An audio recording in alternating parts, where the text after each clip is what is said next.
नमस्कार आजिर एई विश्लेषणकु स्वागत। आज आमे ओडिशार कठिन मौसुमी समय अदा चाष करुथिबा क्षुद्र चाषीमानंक पई एक बहुत जरूरी विषय उपरे आलोचना करिबा। एहा हेउची एक पर्यायक्रमिक ऋतुकालीन मार्गदर्शिका।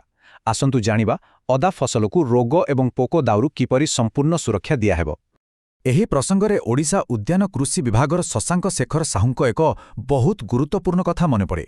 से कहती मौसुमी समय लगातार गरम एवं आर्द्र परिवेश रहुथिबारु रोग व्यापिबा परे चिकित्सा करिबा अपेक्षा आगुआ निराकरण करिबा बहुत अधिक फलप्रद होइथाय। आउ सत कहिबाकु गले एहा ही आज आमर मूल मंत्र। रोग हेबा परे खर्चांत हेबा अपेक्षा आगुआ सतर्कता अवलंबन करिबा ढेर सस्ता एवं सहज। अच्छा, आज आमे केउ सबु विषय उपरे आलोचना करिबा ताहा उपरे टिके नजर पकाइबा। प्रथमे ओडिशारे मौसुमीर विपद, तापरे मे मासरे प्रस्तुति ओ बुणा, जुलाइरे प्रारंभिक प्रतिरक्षा, अगस्ट सेप्टेम्बर रे सुरक्षा नियम, क्षेत्र परिमल सह समस्या समाधान एवं शेषरे आवश्यकीय उपकरण और सुरक्षा विषय जानिबा। एही उपस्थापनाटिकु फसलर बयस अनुसार सजा जाइछि, जहाद्वारा प्रति मासर परिचालन को बुझिबा बहुत सहज हेबो। आसंतु आमर प्रथम विभाग आड़कु बढ़िबा। ओडिशारे मौसुमीर विपद एवं आमर एही अदृश्य शत्रुकु बुझिबा। साधारणतः जुलाइरु सेप्टेम्बर पर्यंत जो लगातार उष्म एवं आर्द्र परिवेश रहे ताहा राइजोम रट अर्थात मूलपचा रोग एवं सुट बोरर बा कांडबिंधा पोक भली मारात्मक विपदकु सीधासड़क आमंत्रण करिथाए। वर्तमान प्रश्न उठुछि एमिति काहींकि हुए। देखंतु, जलबंदी एवं सन्थसंतिया परिवेश एही मूलपचा रोग एवं कांडबिंधा पोक पई स्वर्ग सदृश। सेमाने एठारे बहुत द्रुत गतिरे वृद्धि पांती। तेणु केवल दामिकिया रासायनिक स्प्रे उपरे निर्भर न करी माटी एवं बिहनर आगुआ उपचार करिबा ही आम पाई एकमात्र सुलभ विकल्प। परिस्थिति हाथरु खसिजिबा पूर्वरु एहाकु नियंत्रण करिबा निहाती दरकार। द्वितीय विभाग उपरे आलोचना करिबा। मे मास प्रस्तुति एवं बुण। फसल लगाइबा पूर्वरु एहा ही सबुठारु गुरुत्वपूर्ण समय। जदि एबेठारु आगुआ पदक्षेप निया जाए तेबे परे आउ कड़ा रासायनिक पदार्थ उपरे विशेष निर्भर करिबाकु पड़िबो नाही। एही समयरे जैविक उपाୟରେ माटीकु किपरि सुरक्षित रखिबा ताहा उपरे टिके ध्यान देबा। एकर पिछा 100 किलोग्राम निम्ब पीड़िया दरकार, जहा माटीरे थिबा क्षतिकारक फिम्पी और नेमाटोड गुड़िकु मारिदेबो।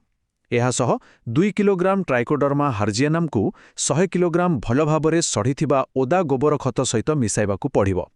एठारे गोटे छोट किंतु जरूरी कथा मने रखिबा उचित।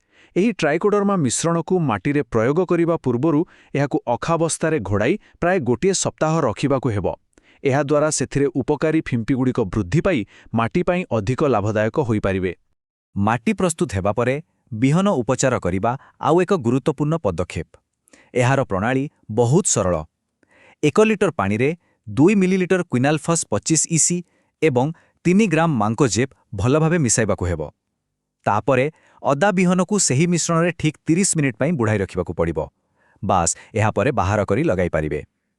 एही सरल कामटी बिहन रे लुचि रहिथिबा स्केल पोक गुड़िकु माटीरे पहुंचिबा पूर्वरु संपूर्ण नष्ट करि दिए।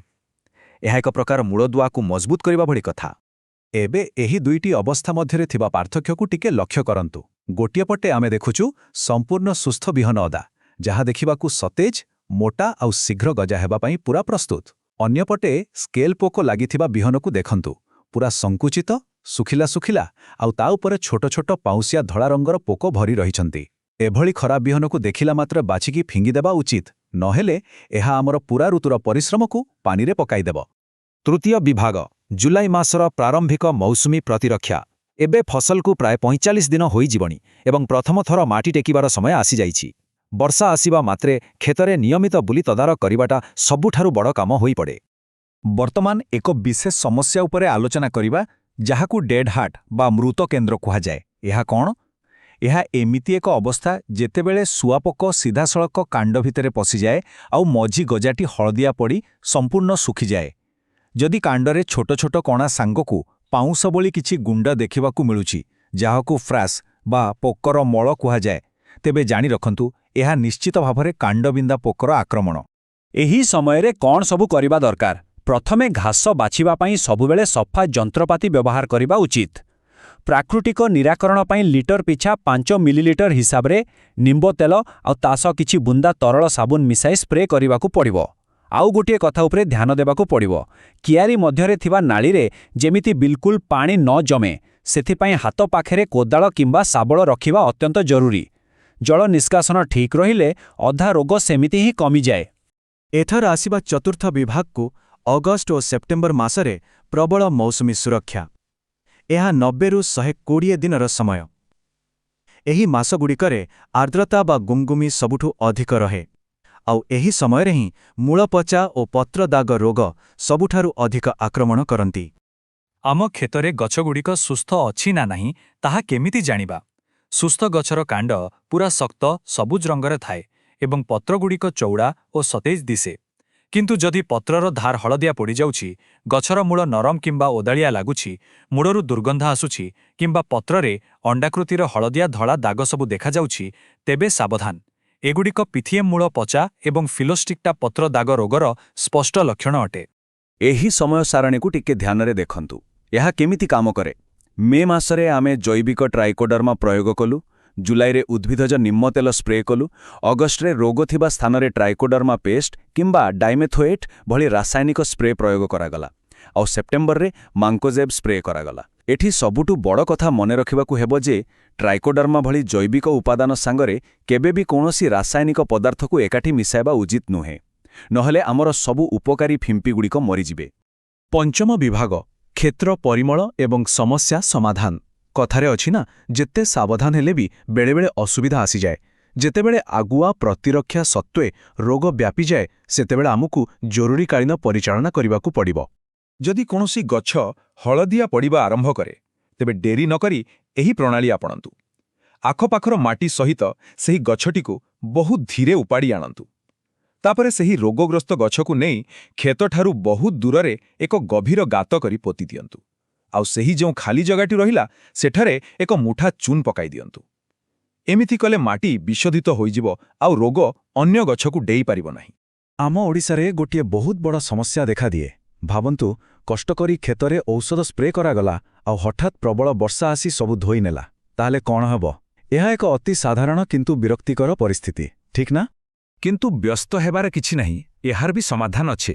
ପ୍ରଥମ କଥା, ଦିନ ମଝିରେ ଯଦି ଆକାଶ ମେଘୁଆ କିମ୍ବା ବର୍ଷା ଲାଗି ରହିଛି, ତେବେ ସ୍ପ୍ରେ କାମ ସ୍ଥଗିତ ରଖନ୍ତୁ। ଯଦି ଲଗାଣ ବର୍ଷା ଯୋଗୁଁ ଔଷଧ ଧୋଇଯାଏ, ତେବେ 12ରୁ 15 ଦିନ ପରେ ପୁଣି ଥରେ ସ୍ପ୍ରେ କରିବାକୁ ପଡ଼ିବ। ଆଉ ମୌସୁମୀ ଶେଷ ଆଡ଼କୁ ହେଉଥିବା ପ୍ରବଳ ବର୍ଷାରେ ଯଦି କେଉଁଠି ପାଣି ଜମିଯାଏ, ବିଲକୁଲ ଡେରି ନ କରି ତୁରନ୍ତ ତାକୁ ନିଷ୍କାସନ କରନ୍ତୁ। ବର୍ତ୍ତମାନ ଆମେ ପହଞ୍ଚିଗଲେ ଆମର ଶେଷ ବିଭାଗରେ, ଆବଶ୍ୟକୀୟ ଉପକରଣ ଏବଂ ସୁରକ୍ଷା। ଏଠାରେ କେବଳ ଫସଲ ନୁହେଁ, ବରଂ ଚାଷୀମାନଙ୍କର ନିଜର ସୁରକ୍ଷା କଥା ବି ଆମେ ଆଲୋଚନା କରିବା। ଦେଖନ୍ତୁ, ଫଙ୍ଗିସାଇଡ୍ କିମ୍ବା ମାଲାଥିଅନ୍ ଭଳି କଳା ରାସାୟନିକ ପଦାର୍ଥ ସ୍ପ୍ରେ କରିବା ବେଳେ ସୁରକ୍ଷା ନିୟମକୁ କେବେ ବି ଅଣଦେଖା କରିବା ଉଚିତ ନୁହେଁ। ହାତରେ ଭଲ ଗ୍ଲୋଭ୍ସ ପିନ୍ଧିବା ଆଉ ମୁହଁକୁ ମାସ୍କ ବା କପଡ଼ାରେ ଘୋଡ଼ାଇବା ନିହାତି ଜରୁରୀ। ଆଉ ଗୋଟିଏ କଥା, ଔଷଧ ମିଶାଇବା ପାଇଁ ସବୁବେଳେ ସଫା ଏବଂ ବିନା କାଦୁଆ ଥିବା ପାଣି ହିଁ ବ୍ୟବହାର କରନ୍ତୁ। ତାହା ନହେଲେ ଔଷଧର ପ୍ରଭାବ କମିଯାଏ। ଏହି ବିବରଣୀ ସମ୍ପୂର୍ଣ୍ଣ ମୌସୁମୀ ଋତୁ ପାଇଁ ଏକ ଚମତ୍କାର ମାର୍ଗଦର୍ଶିକା। ମେ ମାସରେ ମୂଳ ପଚାର ରୋକିବାକୁ ମାଙ୍କୋଜେବ୍ ଆଉ କ୍ୱିନାଲଫସ୍ରେ ବିହନ ବୁଡ଼ାନ୍ତୁ। ଜୁଲାଇରେ କାଣ୍ଡବିନ୍ଧା ପୋକ ପାଇଁ ନିମ୍ବ ତେଲ ଆଉ ଜଳ ନିଷ୍କାସନ ଉପରେ ଧ୍ୟାନ ଦିଅନ୍ତୁ। ଅଗଷ୍ଟରେ ମୂଳ ପଚାର ସର୍ବୋଚ୍ଚ ସମୟରେ ଟ୍ରାଇକୋଡର୍ମା କିମ୍ବା ଡାଇମେଥୋଏଟ୍ ପ୍ରୟୋଗ କରନ୍ତୁ, ଆଉ ସେପ୍ଟେମ୍ବରରେ ପତ୍ର ଦାଗ ପାଇଁ ମାଙ୍କୋଜେବ୍ ସ୍ପ୍ରେ କରନ୍ତୁ। ବାସ୍, ଏହି ଗୋଟେ ପ୍ରଣାଳୀ ପୁରା ଋତୁ ପାଇଁ ଯଥେଷ୍ଟ। ଆଜିର ଏହି ବିଶ୍ଳେଷଣ ଶେଷ କରିବା ପୂର୍ବରୁ ଆସନ୍ତୁ ଗୋଟିଏ କଥା ଚିନ୍ତା କରିବା। ରୋଗ ଲାଗିବା ପରେ ଅଗାଧ ପଇସା ଖର୍ଚ୍ଚ କରି କେବଳ ରାସାୟନିକ ଔଷଧ ପକାଇବା ଅଭ୍ୟାସ ବଦଳରେ ଏହିପରି ଏକ ଯୋଜନାବଦ୍ଧ ଏବଂ କ୍ରମାଗତ କ୍ଷେତ୍ର ପରିଚାଳନା କ'ଣ ଆମର ପରବର୍ତ୍ତୀ ଅଦା ଅମଳକୁ ବଞ୍ଚାଇ ପାରିବ? ନିଶ୍ଚିତ ଭାବରେ ପାରିବ। ଏହି ଆଗୁଆ ପ୍ରତିରକ୍ଷା ପ୍ରଣାଳୀ ହିଁ ଦୀର୍ଘସ୍ଥାୟୀ ସଫଳତାର ପ୍ରକୃତ ଚାବିକାଠି। ଏହି ଜରୁରୀ ଆଲୋଚନାରେ ସାମିଲ ହୋଇଥିବାରୁ ବହୁତ ବହୁତ ଧନ୍ୟବାଦ।